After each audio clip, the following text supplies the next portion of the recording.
We look at another example of a question on marginal analysis. If the demand equation for a monopolist product is P equals 150 minus 0.7 Q, where P is the price per unit in dollars, when Q units are demanded, okay, state the revenue function. All right, let's see now. That is the price. For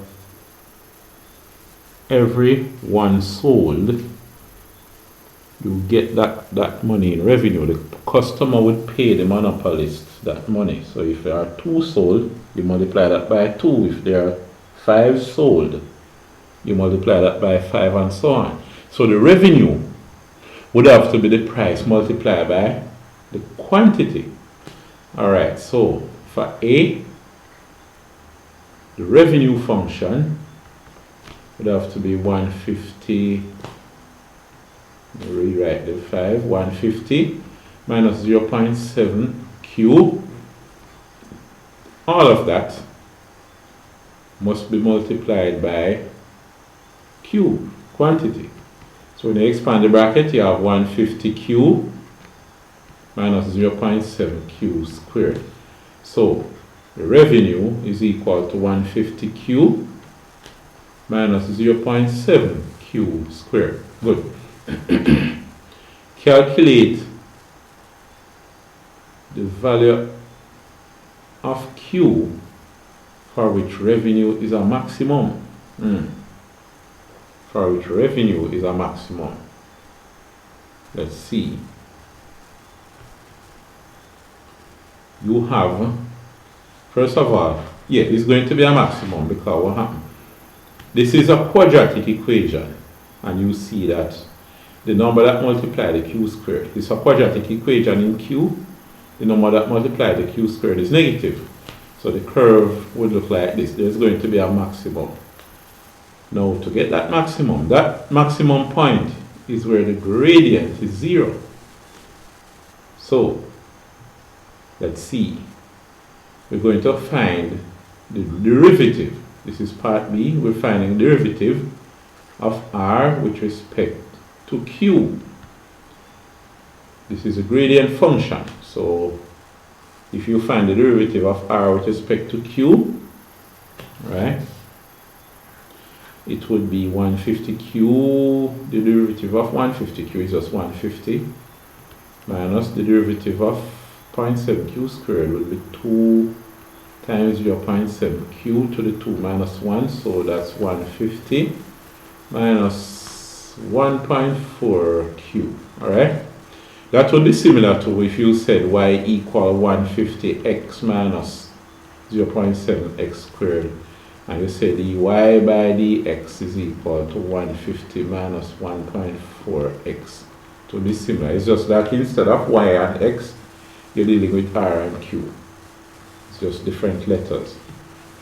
Alright, so this is a gradient function, and we want to find out what happens when the gradient is 0.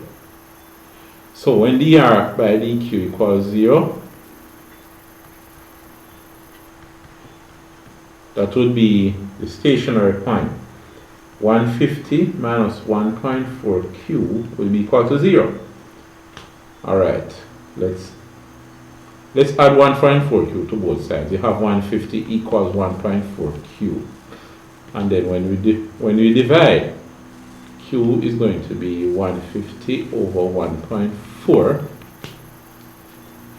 Alright, so that's what you would get for that.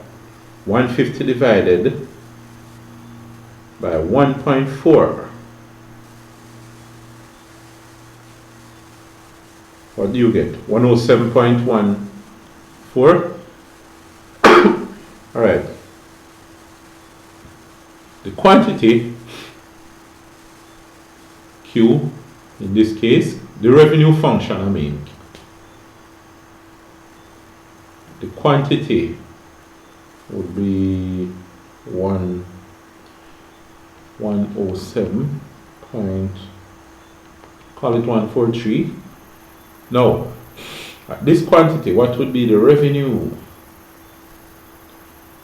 Because if you should plot a graph, you would have R on the vertical axis and Q on the horizontal axis.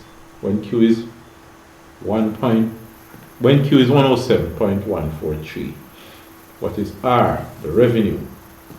So let's see what happens there. So R would be 150 times 107.143 minus 0.7 times 107.143 squared. So let's calculate that. So 150 by 107.143 gives us, all right, this value minus 0.7 times 107.143. I'll put it to 3 decimal places, all right, to be more accurate.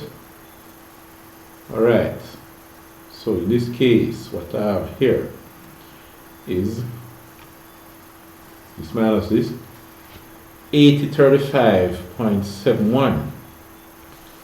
So it is 8035.71 dollars. $8,035.71.